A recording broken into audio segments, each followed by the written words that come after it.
one thing I wasn't expecting this February was a new God of War. I mean, damn, I love this series, and seeing a new one announced at the most recent State of Play with a shadow drop to boot, be still my beating heart. But this isn't a traditional God of War game. Sons of Sparta is a pixel art Metroidvania, and yes, I have finished it. So, is it worth your time and money? Let's find out. Sons of Sparta takes place before any other God of War game, so if it's your first experience with the series, you won't be too lost. It starts with an adult Kratos finding his daughter Calliope after she's had an argument with her mother for abandoning her chores. Kratos decides to tell her a story about duty so she realises what the word truly means. From this point on, we take control of Kratos as a 13-year-old boy. He's training for the Spartan military and has been granted something called an Iron's Pass along with his brother Deimos, which means they can explore the land of Laconia outside the city walls. The crux of the plot is that one of the Spartans their age, Vasilis, has gone missing, and after a hint of encouragement from their teacher, Konstantinos, they go on the hunt. When I say this is the crux of the plot, I mean it. The entire game features Kratos and Deimos hunting for Vasilis. For the 17.5 hours I spent playing, it went a bit like this. Kratos and Deimos hear that Vasilis might be in a certain location. They go to that location, maybe find something the missing Spartan left behind,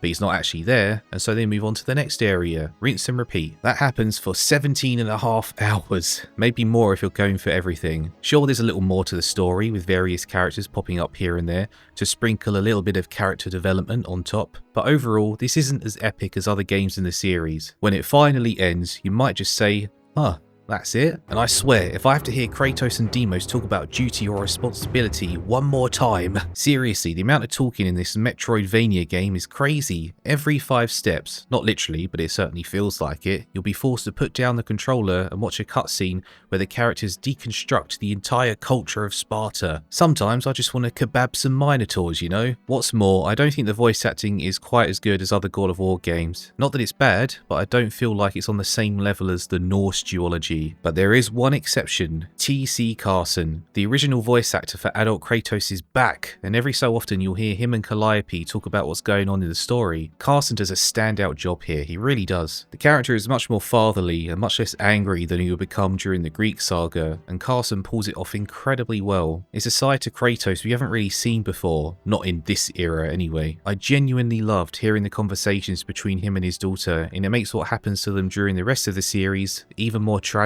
Chains of Olympus was heartbreaking enough, and now it's even worse. People who have played that game know exactly what I'm talking about. There's also one moment that made me chuckle. Kratos casually reveals something interesting about a character, a bit of a revelation, and Calliope is like, what? Why didn't you say this before? Then Kratos replies, did I not say so already? When she tells him no, he says, well, I'm not as good at telling stories as your mother. It reminded me of God of War 2018 and how rubbish Kratos is at telling stories to Atreus in that game. So yeah, great continuity. Love to see it. Some of the dialogue and animations can be a bit buggy though. There are a couple of times where I saw Deimos hanging out where he clearly shouldn't have been. There was one time when Kratos moved too close to him during a cutscene for a bit of dialogue. And then there's this. Is that you?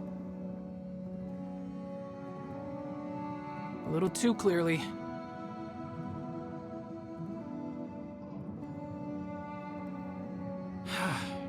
Typhon's hole? Right.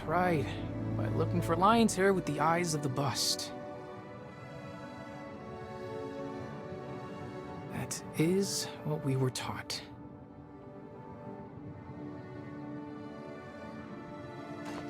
Deimos' voice is supposed to come out of the DualSense at points, but if you have your controller speaker turned off, you just don't hear the dialogue at all, and you have to read the subtitles. There's no option in the menu to adjust this feature whatsoever. It happens when Deimos speaks through the Lycurgus bust, which is a stone head that serves as a bit of puzzle-solving equipment. Right at the beginning of the game, when Deimos first speaks through it, I wasn't sure if it was intentional or not. Maybe you're not supposed to hear him because they wanted it to be like seeing Kratos on one end of a phone line. Sounds ridiculous now that I say it out loud, but it's such a glaring issue that I almost couldn't believe that it was unintentional. But then later on, you upgrade the Lycurgus bus by literally blowing into the microphone of your DualSense, which took me by surprise because it's the only time that happens in the game, and then it hit me that they might have been using the DualSense for Deimos' Lycurgus voiceovers the entire time. I use headphones when playing on my PS5, so every single time Deimos has spoken through the bust, I've had to read the subtitles. There's one important story moment that I assume happens through the controller speaker as well, because it was silent on my end end. Just the most bafflingly blatant issue I've seen in a game for a while. By the way, that blowing into the mic part took me straight back to the Legend of Zelda Spirit Tracks on the DS. Good times. Let's move on to the gameplay now. It's a by-the-numbers Metroidvania, so the map is interconnected and involves backtracking to find new areas and items. But here's a problem. Sometimes the game will instantly load the next screen, and sometimes it will take seconds to do so. On a PS5. That's annoying. Keep in mind this is a pixel art game. There are quests here as well, but they're more like checklists. And oh my goodness, there are so many of them. You'll be collecting banners, pottery, stones,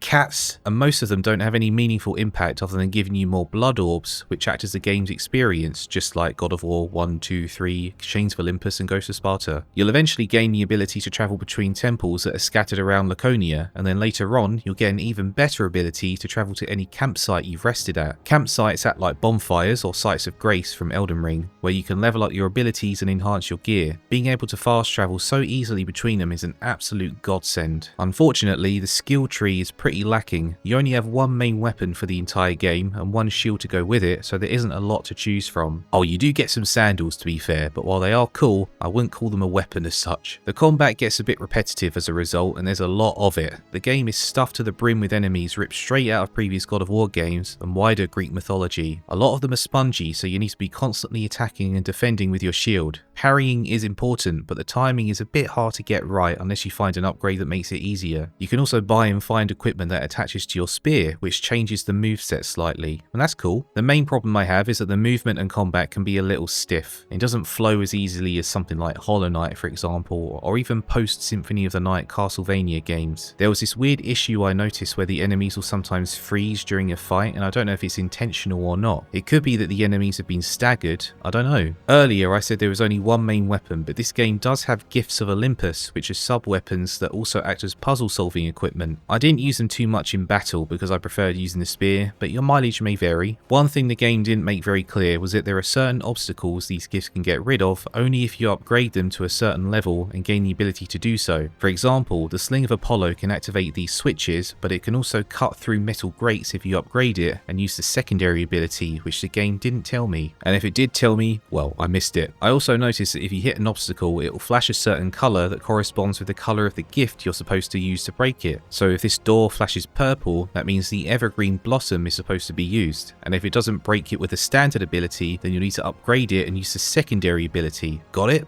Okay, you upgrade the Gifts of Olympus by finding resources in Laconia and taking them to the correct temple. You can also pick olives from trees, which are used to upgrade your strength, magic, spirit, etc. When you try to take an olive from a tree, you'll be thrust into a battle with enemies. Some of these irritated the heck out of me for one reason: Strixes. These things can be jettisoned into the sun for all I care. They buff the enemies around them and constantly fly high up, so it's always a pain to get rid of them. And when they're in these cramped olive tree fighting arenas, they're the absolute worst.